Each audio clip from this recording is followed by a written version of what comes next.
Naisip niyo na ba kung sino talaga ang nagpapatakbo ng isang revolusyon? Kapag pinag-uusapan kasi natin ang himagsikan, madalas ang unang pumapasok sa isip natin ay yung mga sikat na general, di ba? Yung mga bayaning may hawak na bolo o baril, o kaya yung mga pangalang nakaukit na sa malalaking monumento. Pero alam nyo, sa likod ng bawat madugong labanan, may mga taong tahimik na kumikilos sa likuran para siguraduhin patuloy na gumagana ang lahat. At sa kasagsagan ng himagsikan sa Cavite, ang mismong haligi at puso ng buong puwersang magdiwang ay isang babae, si Valeriana Eliserio. Madalas, nakikilala lang siya sa kasaysayan bilang asawa ni General Mariano Alvarez. Pero ang totoo, higit pa siya dun. Siya yung sentral na figura, yung mismong makina na nagpanatiling buhay sa revolusyon noong panahong parang wala na talagang pag-asa. Kaso, narito ang nakakagulat at nakakadurog na bahagi ng kwento. Hindi lang ito purong kabayanihan, isa ring itong napakalalim na trahedya.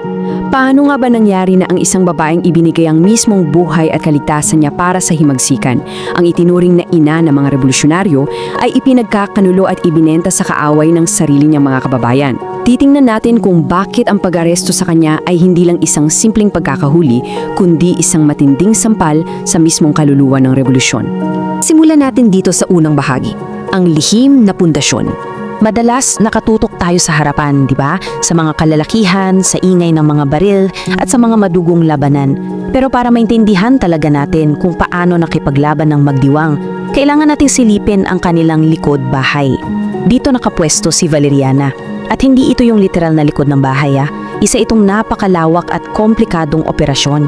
Dito dumadalo yung pagkain, gamot at impormasyon. Sa anumang pag-aaral ng militar, lagi nilang sinasabi na sundalo ang nanalo sa labanan, pero logistics ang nanalo sa mga digmaan.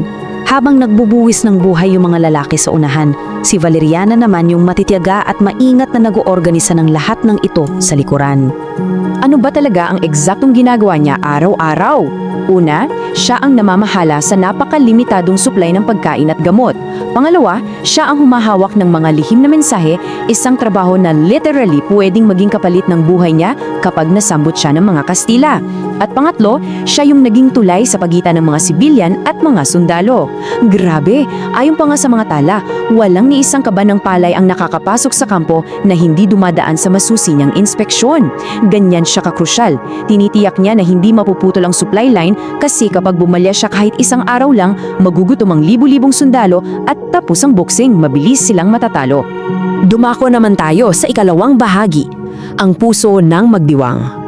Yung pamamahala ng bigas at supply, mabigat na yan Pero yung buhayin mo ang lakas ng loob ng isang buong komunidad na nabubuhay sa araw-araw na takot, ibang usapan na yan. Tinawag siyang lihim na ina ng mga katipunero. At alam naman natin sa kulturang Filipino, kapag tinawag kang ina, napakabigat at napakalalim ng kahulugan yan. Hindi niya nakuha yung titulong yan dahil lang sa asawa siya ng isang lider Nakuha niya yan dahil noong mga panahong balot ng takot ang lahat, ang bahay niya sa Noveleta ay nagsilbing ligtas na kanlungan para sa mga palihim na pulong ng katipunan at naging takbuhan ng mga pagod at sugatang revolusyonaryo na naghahanap ng kalinga at kapayapaan. Nakakabilib din yung mga pisikal at pang-araw-araw na ambag niya. Nanahi siya ng mga bandera ng himagsikan na, by the way, isang gawaing itinuturing ng mataas na antas ng pagtataksil laban sa Espanya noong panahong iyon. Nagalaga siya ng mga sugatan, patuloy na nagbigay ng moral na suporta at naghanda ng mga anting-anting. Isipin niyo yung bigat nung huli, paggawa ng anting-anting. Para sa mga sundalo natin noon, hindi lang ito simpleng pamahiin. Ito yung pinakapsikolohikal na kalasag. Ang mga anting-anting na hinanda ni Valeriana ang mismong nagbigay sa kanila ng katapangang sumugod sa mga bala. Dahil buo ang paniniwala nilang protektado sila ng kanilang mismong ina. At dito papasok ang ikatlong bahagi natin, ang masakit na pagkakanulo. Paano ba humantong sa isang matinding trahedya ang kwento ng isang taong may ganito kadalisayan na pagmamahal sa bayan? Mabilis at malupit ang mga sumunod na pangyayari. Una, sumiklab ang internal na gulo sa mismong hanay ng mga Pilipino, sabay pa sa pagdating ng mga bagong puwersang Kastila na determinadong bawiin ang probinsya. Pangalawa, unti-unti nang nagsibagsakan ng mga bayan ng Cavite. Pangatlo, at ito talaga ang pinakamasakit, ilang mga lokal na Pilipino, mga espyang tinatawag nilang followers, ang nagbenta ng napaka-critical na impormasyon tungkol sa kung nasaan si Valeriana.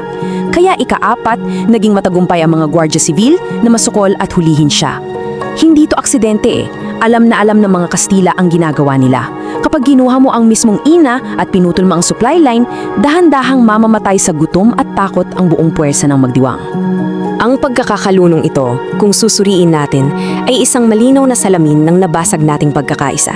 Isipin nyo na lang, isang babaeng walang ibang ginawa kundi ang magpakain, mag-alaga at magprotekta, siya pang direktang inalay sa kalaban ng mismong mga taong pinaglingkuran niya. Kapag binalikan natin ang ganitong bahagi ng kasaysayan, makikita natin ang masalimot na realidad ng digmaan. Na sa oras pala ng matinding krisis at matinding gutom, madalas naglalaho ang pagkakaisa. Minsan, ang pinakamalaking banta ay hindi galing sa kalabang nasa harapan mo, kundi galing sa mga kasamahang nakatayong mismo sa likuran mo. Ika-4 at huling bahagi, mga anino ng kasaysayan. Matapos siyang maaresto, ano na ang naiwan sa pangalan niya?